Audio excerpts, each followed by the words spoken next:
Mon grand-oncle, lui, puis c'est devenu une personnalité locale.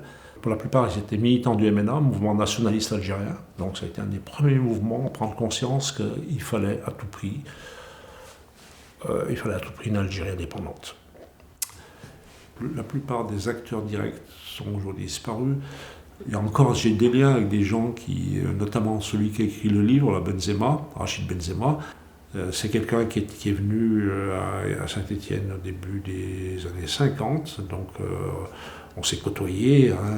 Il me dit, je me souviens quand tu étais gamin, que toi et mon fils, vous allez à la même école maternelle et tout, etc. J'ai été recruté par ton grand-oncle. Il a fait partie un petit peu des troupes de choc aussi. Et puis après, il a été arrêté. Il a été emprisonné, je crois, quasiment jusqu'à la fin de la guerre. En 1954, il n'y avait pas trace de FLN à Saint-Étienne. C'est nous qui avons installé les premières cellules du FLN en janvier 1956. Je dis bien en janvier 1956, exactement. Tout ce qui se réclamait du nationalisme algérien, c'était du MNA. Et mon grand-oncle, petit à petit, au début des années 50, avec d'autres, on commençait à réfléchir à quelque chose de différent, parce que le MNA, c'était pour eux une action encore trop timide. Voilà. Ce qui était reproché au MNA, finalement, c'était de s'accommoder, et il y avait les jeunes générations qui arrivaient derrière, qui étaient impatientes. Donc mon grand-oncle, lui, il était militant MNA, comme d'autres, et puis petit à petit, il commençait déjà, il venait à la maison, il essayait, il en parlait à mon père, il lui disait, il faut que tu nous rejoignes, quoi. Et mon père refusait de rejoindre le MNA en disant, moi, il y a une espèce d'idolâtrie au sein du MNA, mais s'alliage, puis il n'y a rien qui bouge, quoi, en gros. Moi, je ne veux pas contribuer à porter sur un piédestal un leader aussi charismatique soit-il.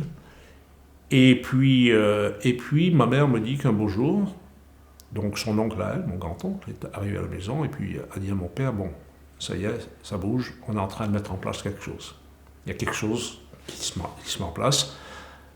On y travaille depuis un certain temps et tout, et il y a une organisation secrète qui se met en place. Et c'était le FLN. Et à ce moment-là, mon père a dit, banco, j'y vais, j'adhère au FLN. Le rôle du FLN, premièrement, il fallait structurer toute l'immigration algérienne et leur faire épouser la cause, c'est-à-dire la libération du pays. Et il fallait les organiser comme ça, comme je vous dis, en groupe, section, PESMA, secteur, pour les cotisations. Je vous dis, en France, tout le monde paye ses cotisations.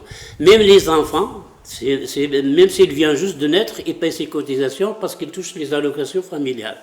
Je vous dis, c'est la Fédération de France qui a financé complètement la guerre d'Algérie. Rachid Mekloufi, bonjour.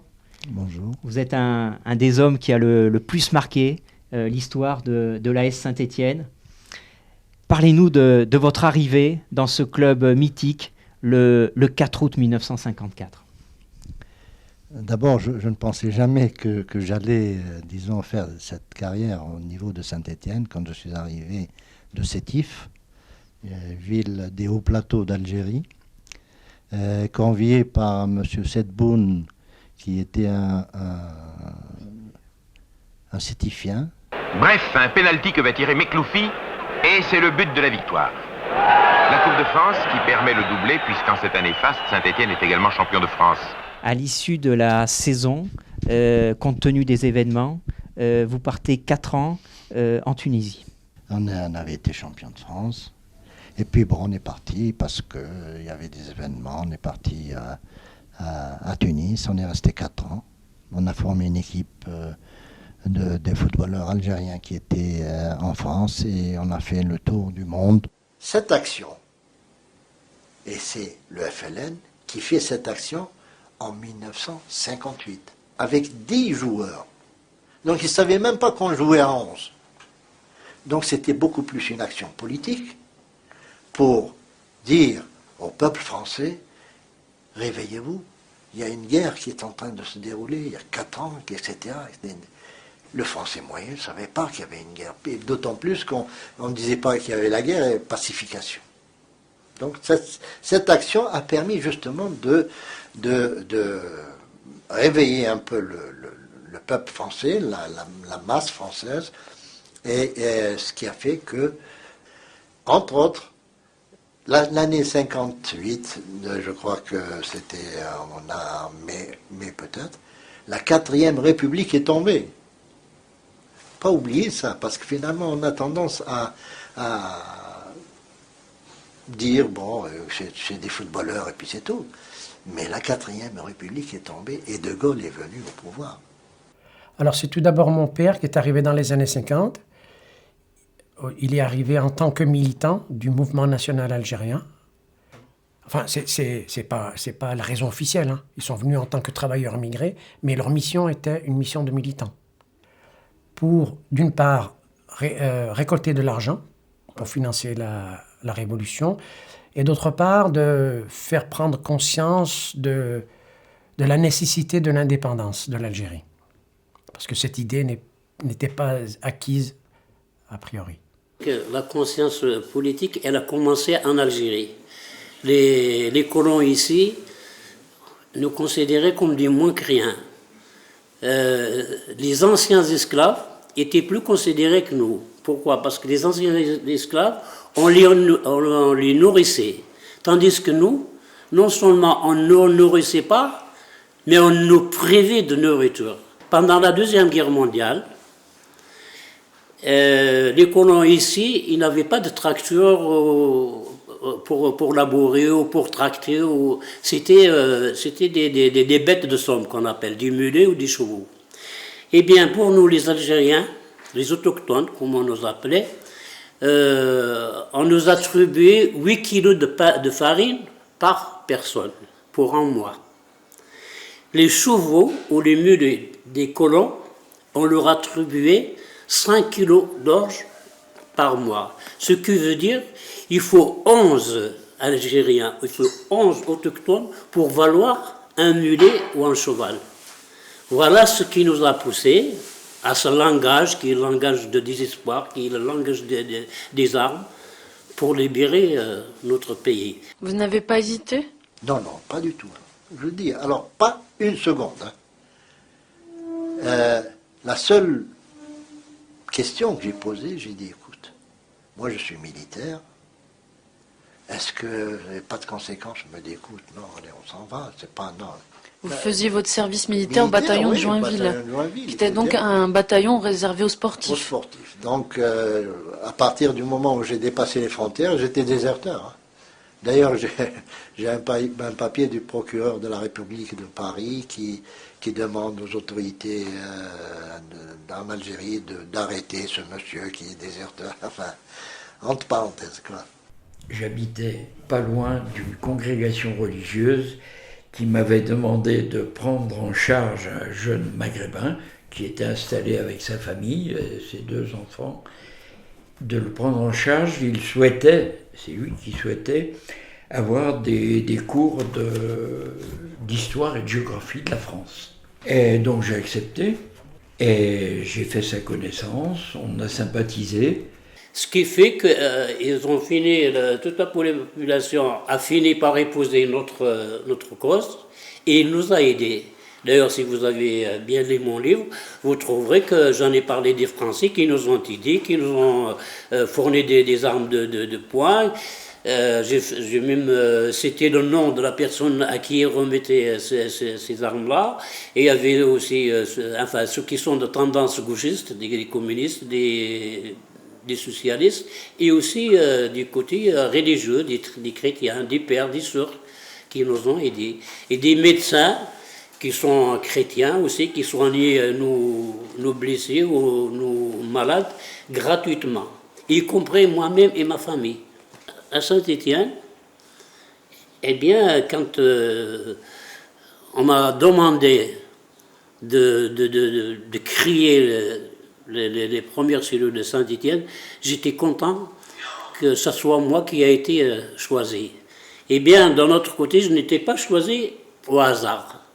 Tout simplement parce que je me suis rappelé mon enfance où je ne savais pas parler ni un mot d'arabe ni un mot de français, où j'étais un illettré, complètement illettré. Alors cela m'a aidé à vouloir aider mes compatriotes pour qui je faisais le lourd courrier, leurs lettres, leurs demandes. Je les accompagnais parfois dans les administrations des allocations familiales ou de la sécurité sociale. Par la suite, des années après, j'ai appris qu'il était responsable local sur Saint-Étienne du FLN. Alors sur le quartier, on a eu des copains qui ont été tués en Algérie pendant leur service militaire. Donc ça nous a interpellés et ça nous a surtout ulcérés. Et on a décidé de faire une pétition. Et pour que cette pétition ne soit pas limitée, on s'est réunis. Il y avait de jeunes communistes et il y avait de jeunes chrétiens. On a travaillé ensemble, on a mis sur pied une pétition qu'on a essayé de faire signer par le plus de gens possible. Et je pense qu'on a dû adresser cette pétition à l'époque au député maire de Saint-Étienne, je pense. Alors le FLN sur Saint-Étienne, bon, il y avait ceux qui étaient chargés d'organiser, etc. Puis il y avait aussi des cellules de choc. C'est-à-dire ceux qui commettaient des attentats, etc. Hein. Au début, ça a été de manière non violente, mais quand ils ont vu que tout le monde se ralliait au FLN et qui épousait la cause qui était juste, là, on a employé la violence physique. Ce qui nous a obligés, pour nous défendre, à créer nos propres groupes de choc pour nous protéger et aussi pour riposter. Parce que chez nous les musulmans, nous ne sommes pas comme chez les chrétiens qui disent celui qui frappe la joue droite, tend-lui la joue gauche. Chez nous, c'est œil pour œil et dent pour dent. Mes deux oncles maternels, eux, dans cette fougue-là, l'un est parti, il est mort en 56 au Maquis, il est parti de Saint-Étienne. Hein. Mes deux oncles maternels sont morts en Algérie. Et c'était des gens qui travaillaient ici.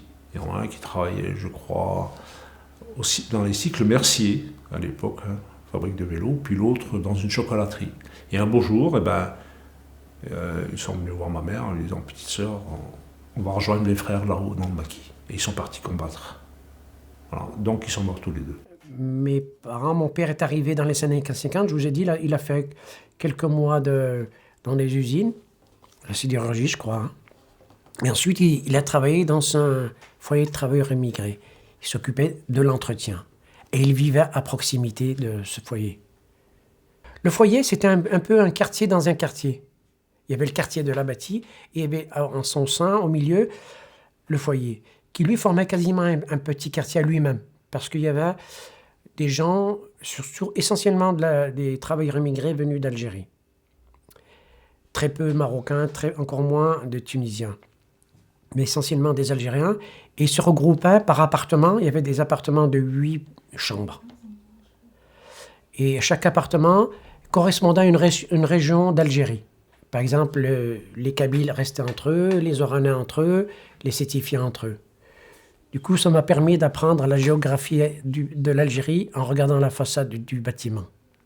On habitait au premier étage, 17 rue Persema. Au rez-de-chaussée, il y avait un bar, Monsieur Kadri, un militant du MNA, mouvement nationaliste algérien. Et il y a eu un jour une descente, parce qu'il y a eu aussi ces conflits entre le FLN et le MNA. On peut dire que le MNA représentait quand même l'essentiel des forces en 1954. Le FLN, c'était un groupuscule, c'était des militants, mais ils étaient peu nombreux. Hein. Les gens étaient plutôt engagés au MENA, parce qu'historiquement, le MENA existait depuis 30 ans. Et donc, il y a eu des luttes fratricides pendant la Deuxième Guerre mondiale pour prendre le dessus. Et c'est le MENA qui a disparu en 58-59. Hein. Le FLN, petit à petit, il a pris de l'importance, l'influence et tout. Donc, le MENA, c'était plutôt la lutte armée. Donc, il y a eu ces luttes fratricides. Et dans ce bar, eh ben, il y a eu un jour un massacre. Des militants du FLN sont venus et ont tiré dans le tas. Ils ont tué le fils à M. Kadri, ce fils qui était le père d'un de mes copains avec qui j'étais à l'école ici. Comme ça, de militants, il y a eu des luttes fratricides très dures, hein, il y a eu des centaines de morts. Hein. D'abord, je ne voulais pas que mes amis de Saint-Étienne soient embêtés. J'ai préféré faire le blackout total. Et je commençais un petit peu mon apprentissage avec le FLN, parce que le FLN, c'était des gens très discrets et clandestins. Les gens du FLN qui étaient à Tunis ont compris que c'était pour eux un truc unique de publicité, de propagande, etc. Et bien sûr, les premiers temps, c'était tout beau, tout. Mais après, il fallait trouver des matchs, il fallait jouer, etc. Et on a commencé à faire le premier tournoi maghrébin à Tunis. C'était au mois d'avril, mai. Hein. Et puis bon, on fait un malheur. Hein. On avait des sommités dans le football. Hein. Ça, c'est dans notre équipe et c'était merveilleux parce qu'on jouait un football juste, on jouait un football de panache, on jouait... Vraiment, c'était une grande équipe. قسما بالنازلات اللاحقات والدماء الزاكيات الطاهرات والبلود اللامعات الخافقات في الجبال العاليات الراسيات نحن ضرنا فحياة أو ممات وعقدنا العزم أن تحيا الجزائر فاشهدوا فاشهدوا فاشهدوا. Mais on était surveillés toute la journée, c'est-à-dire, ben voilà, la police nous surveillait devant la maison, et à 11h du soir ou 10h du soir, ils partaient, et à minuit, on envoyait arriver les militants du FLN, et voilà, ils arrivaient après le départ de la surveillance. Quelquefois, ils amenaient aussi une espèce de gramophone, parce que c'était les premiers disques produits par les militants du FLN, des disques des chants patriotiques. Produits en Italie notamment, il y avait un 33 tours que j'ai gardé par la suite et tout. J'ai encore les enregistrements, numérisés maintenant bien sûr. Et donc du coup, ils se mettaient dans la chambre et discrètement, ils posaient le gramophone, ils amenaient ça dans un gros sac, un gramophone, et puis ils écoutaient ces chants du FLN. Chants du FLN qui avaient été enregistrés par des militants italiens qui étaient montés dans le maquis algérien, qui avaient enregistré, qui avaient ensuite produit un disque en Italie, et ce disque il circulait sous le manteau. Voilà. Et je me souviens de ça, hein, donc puis on écoutait ça religieusement, ce disque produit par des militants du FLN.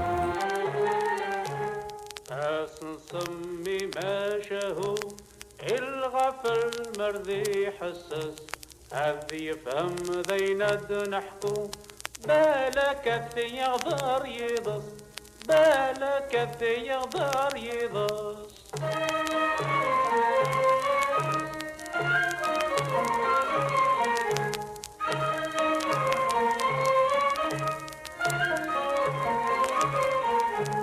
أني سيف عدى فرنسا نوف الجرة ذي ذمن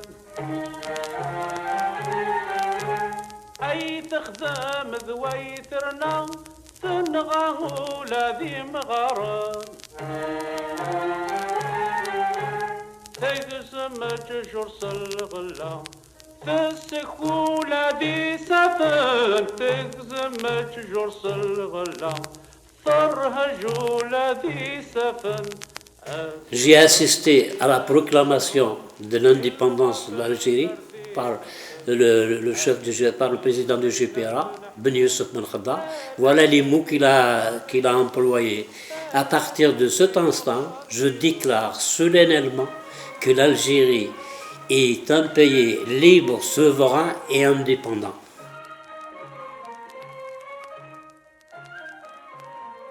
À partir de cet instant, je me suis retiré de toute activité politique ou autre.